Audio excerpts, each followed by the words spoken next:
Hey again, everyone. It's been like 3 weeks since my last video, but should have made one in between because I've been making a lot of progress even despite holidays and Christmas and New Year's and all that stuff.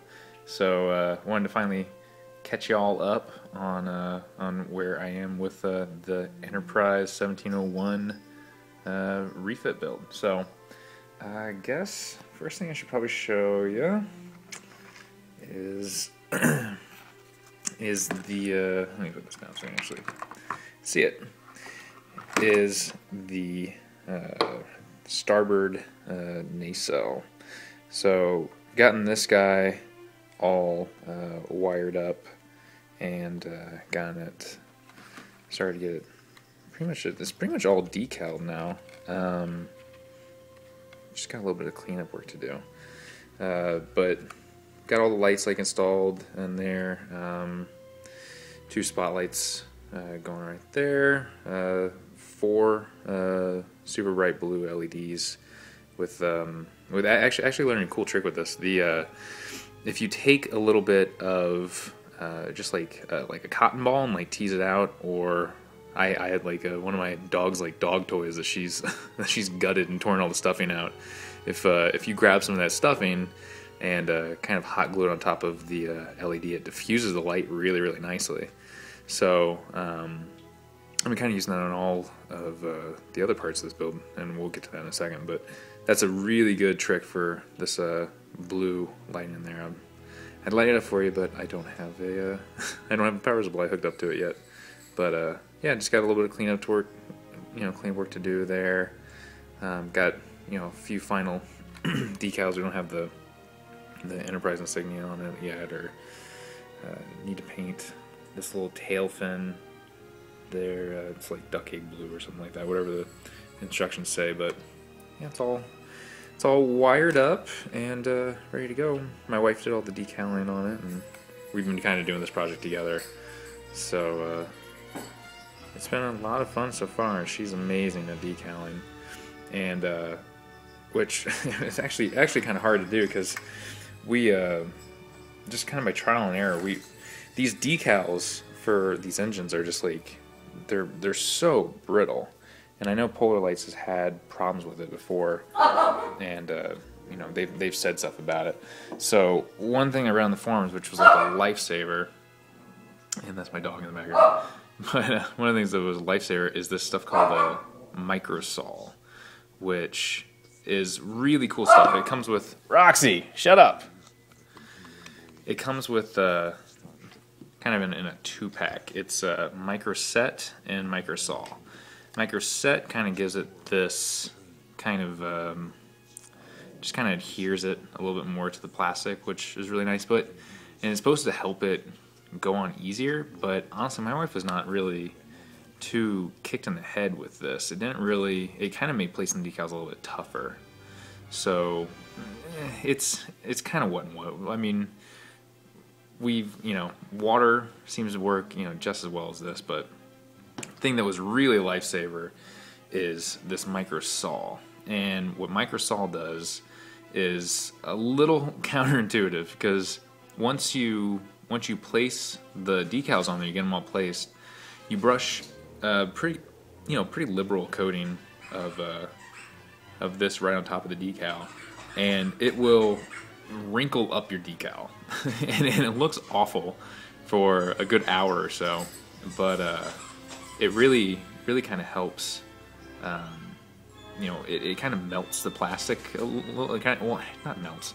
It just kind of adheres the decal to the plastic.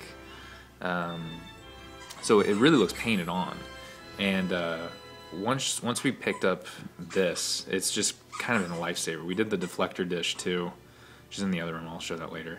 That was kind of our test piece, and this really kind of really made a bad situation a lot better. So yeah, I mean, Microsol is pretty awesome. It's given it's got all the little nice Aztec, and it kind of has this nice sheen to it. And I've been kind of painting the whole painting scheme I've been doing. I got this kind of pearlescent kind of clear coat that I'll be putting everything. Kind of gives an off-white look to the Enterprise, so it was gray coat, white, and this pearlescent, and it gives us this kind of nice sheen once the decals go on. So, but speaking of primer coat, this is also what I've gotten done so far. So this has got the first coat of primer on it. This is all sealed up. I have all the lights installed. It took me a better part of like 2 days to get this guy totally working. It was just chasing down a lot of shorts, and I've got some pictures I'll put at the end of this video, just kind of the progress and what the insides of it look like. But yeah, it was. I'm not exaggerating when I say this was a pain in the ass to get working on, but I'm really proud of it, and I'll show you the the very expected lights off test after this video. I will say, just like all the videos I've seen of this online, the videos do not do this guy justice. When this has like all the lights blinking and going at full intensity, it's, even without all the decals and final paintwork, I mean, just dry fitted together, it's an extremely impressive looking model. And I mean, this thing is huge. I mean, you can see, that's a kitchen room table. That's my little tackle box full of parts. I mean, this thing is, it's pretty massive, and that's just the saucer section. So I'm pretty proud of it. I'm happy with it so far. The only thing I've been kind of struggling with is, and I don't know if you can see it in this light, but you can kind of see it. The kit comes with these little recessed kind of lines, like little scribe lines, which it's kind of out of focus, but once you get everything sealed up, the final step before you prime is you kind of putty everything together. And even, to kind of smooth out all the seams and get it all sealed up, but it's just, I was never really happy with it. I mean, you can still see some pretty nasty, seams going along the side.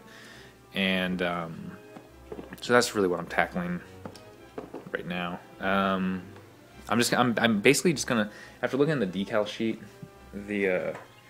I think this is an example of the decal sheet. It comes with, these are what those recessed lines are. This is what you put on along that edge of the saucer. And from all the studio models that I've seen and all the reference pictures, I mean, once this guy is painted and you put those decals on, you wouldn't be able to see those little recessed lines and all that stuff on the side of there. So I think right now, what I'm working on right now is just, I'm going to putty all of these seams basically off, just kind of make it like the old 1701 model, where it's just kind of flush along the edge, and just get that looking nice and smooth.